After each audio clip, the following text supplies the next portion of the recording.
Hello friends and my dear students, welcome to the channel pharmacy classes by doctor के साहब। आज के इस वीडियो लेक्चर में हम डिस्कस करने वाले हैं फार्माकोलॉजी के गैस्ट्रोइंटेस्टाइनल चैप्टर से ऐसा क्वेश्चन जो कि फार्मासिस्ट के साथ साथ जीपैट और ड्रग इंस्पेक्टर जैसे एग्जाम में भी पूछा जा चुका है। So let's see the question.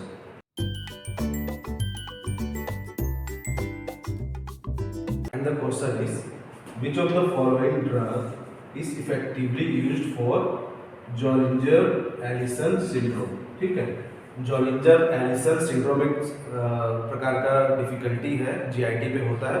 तो उसके लिए कौन सा ड्रग जो है इफेक्टिवली यूज्ड होता है, ठीक है, उसके मैनेजमेंट के लिए, उसके ट्रीटमेंट के लिए। So let's see the drug and options. Option A roxatidine, option B pirenzepine, option C sucralfate या फिर ऑप्शन डी ओमेप्राजोल।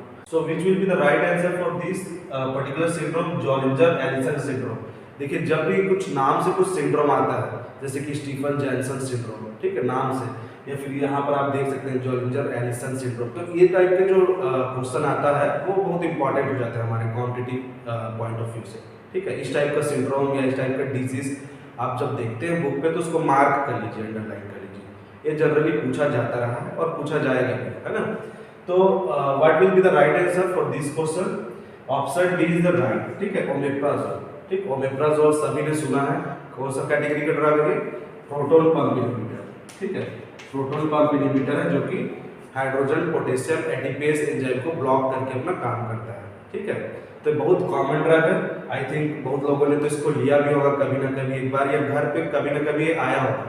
ठीक है, गैस प्रॉब्लम में ज़्यादातर यूज होता है। इसी का सब टाइप जो और भी इसी कैटेगरी में आते हैं, जैसे कि पेंटोप्राजोल, लेंसोप्राजोल, एसोमेप्राजोल, रैबिप्राजोल। तो इस टाइप के जो भी जोल लगा रहता है, देखिए लास्ट में इसका सफिक्स रहता है जोल, जिससे आप इजीली आइडेंटिफाई कर सकते हैं। ठीक है, ये सब होते हैं प्रोटॉन पंप इनहिबिटर, जो कि हाइड्रोजन पोटेशियम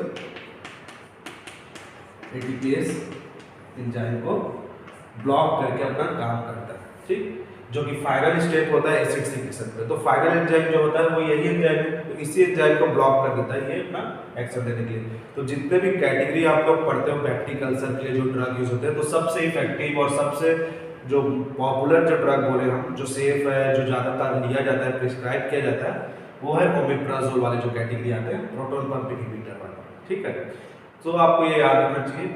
और इसके साथ साथ मैं जॉलिंजर-एलिसन सिंड्रोम को भी बता देता हूँ कि ये क्या होता है। ठीक है, तो ये एक प्रकार का हाइपर सिक्रेटरी स्टेट है। ठीक है, मतलब जो सिक्रीशन होता है एसिड का वो बहुत ज़्यादा सिक्रेट होगा। तो बहुत ज़्यादा सिक्रेट होगा तो क्या होगा, हमारा जो म्यूकस लेयर है वो डैमेज होते जाएगा, उस पर अल्सर होगा, है ना।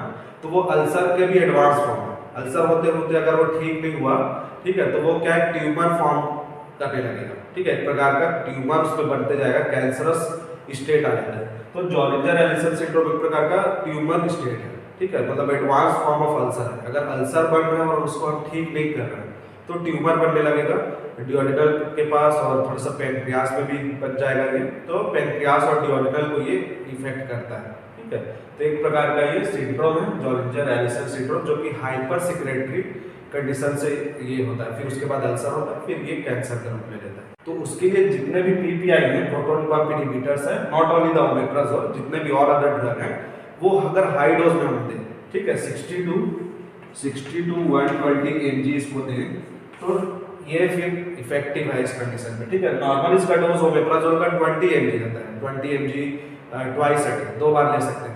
लेकिन उसका डोज को अगर बढ़ा देते हैं तो ये अल्सर को हील करने का भी काम करेगा, एसिड सिक्रीशन को ब्लॉक कर देगा, अल्सर को हील करने का काम करेगा, और इस ट्यूमर जो कंडीशन एराइज हो रहा था बॉडी पे उसको ये इफेक्टिवली ट्रीट कर सकता है। ठीक है, तो अच्छी बात है हमारे लिए, अगर इस टाइप का कंडीशन है तो हमारे पास ड्रग है इसको ट्रीट करने के लिए। तो ओमेप्राजोल देखिए बहुत ही कॉमन ड्रग है, लेकिन इसका यूज जो है इस टाइप का होता है। तो अब हम देख लेते हैं और भी जो ड्रग है यहाँ पर, जैसे कि ऑप्शन ए रोक्साटिडिन। तो ये कौन सा कैटेगरी का ड्रग है? अगर आप लोग क्लासिफिकेशन किए होंगे तो आप लोग को याद होगा, ये H2 एंटागोनिस्ट है, H2 एंटागोनिस्ट। ठीक है, H2 रिसेप्टर जो हिस्टामिन का H2 रिसेप्टर है उसको ब्लॉक करता है। ठीक है, तो ये रोक्साटिडिन जितने भी टिडिन लगते हैं, ठीक, जैसे कि सिमेटिडिन, रैनिटिडिन, ये सब आप लोगों ने सुना होगा, फैमोटिडिन, तो वो सब टिडिन वाले क्या रहते हैं, H2 एंटागोनिस्ट है। ठीक, और सेकंड जो ड्रग है पायरेनज़ेपिन, तो ये है एंटी कोलिनर्जिक ड्रग। जब इसका क्लासिफिकेशन हम पढ़ते हैं तो एंटी कोलिनर्जिक ड्रग भी हम देखते हैं कि कोलिनर्जिक नर्व स्टिमुलेशन से क्या होता है, एसिड सिक्रीशन बढ़ता है, तो एंटी कोलिनर्जिक ड्रग भी हम दे सकते हैं।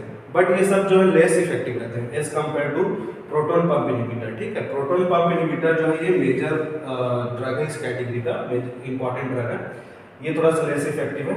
देन है सुक्रालफेट, थर्ड ऑप्शन। तो सुक्रालफेट एक प्रकार का अल्सर प्रोटेक्टिव एजेंट है, म्यूकस लेयर के ऊपर एक प्रोटेक्शन लेयर चढ़ा देता है। ठीक है, तो अल्सर को ये प्रिवेंट करता है फर्दर एसिड अटैक से, तो अल्सर हीलिंग में हेल्पफुल है। तो इसका मैकेनिज्म थोड़ा सा अलग है बाकी ड्रग से। ठीक है, तो सुक्रालफेट भी, बट कभी कभी हमको सुक्रालफेट का यूज है तो अकॉर्डिंग टू द नीड हम जो ड्रग का चॉइस करते हैं अकॉर्डिंग टू द नीड रहता है। कभी कभी अल्सर जो बनना स्टार्ट हो रहा है, एसिड तो ठीक है नॉर्मल बन रहा है, लेकिन अल्सर जो बन चुका है पहले से उसको कैसे प्रिवेंट करें ताकि और जलन ना हो, तो उस कंडीशन में sucralfate is the best drug. ठीक है, तो और भी जितने कैटेगरी और ड्रग है उसको आप लोग याद रखिए, इसका क्लासिफिकेशन इंपॉर्टेंट है। ठीक है, एंटी अल्सर जो ड्रग है पेप्टिक अल्सर के लिए, वो सब ड्रग आप यूज है जो देखिए। अब इस क्वेश्चन के थ्रू एक और फैक्ट आप लोग को बता देता हूँ। पेप्टिक अल्सर तो आप लोग समझते हो, ठीक है, उसी का एडवांस फॉर्म है जॉलिंजर एलिसन सिंड्रोम। तो पेप्टिक अल्सर दो प्रकार का होता है, ठीक है, गैस्ट्रिक अल्सर और डियोडेनल अल्सर।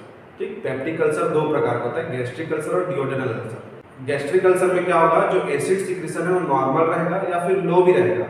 तो प्रॉब्लम क्यों हो रहा है, अगर एसिड सिक्रीशन नॉर्मल है या फिर लो है तो प्रॉब्लम इसमें क्यों हो रहा है, क्योंकि जो डिफेंसिव मैकेनिज्म है, जो म्यूकस जो लेयर है, ठीक है, जो म्यूकस प्रोडक्शन है, जो बाइकार्बोनेट आयन का प्रोडक्शन है, वो जो है डिफेक्टिव रहेगा इसमें इन केस ऑफ गैस्ट्रिक अल्सर। तो वो भी हमारे लिए हार्मफुल है, क्योंकि बैलेंस होना चाहिए ना, जितना एसिड बन रहा है तो प्रोटेक्शन भी उतना होते रहना चाहिए, म्यूकस प्रोडक्शन भी, ठीक, तब जाके बैलेंस बना रहेगा।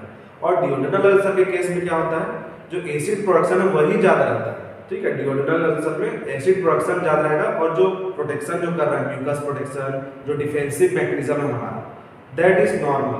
ठीक है, acid secretion is more in case of duodenal ulcer. तो ये दोनों को भी आपको समझना चाहिए, gastric ulcer and duodenal ulcer. ठीक, so this is all about today's video. I hope आप लोग कुछ सीखे हो इस वीडियो से। मिलते हैं अपने नेक्स्ट वीडियो पे। Till then thanks for the watching and subscribe my channel. Thank you.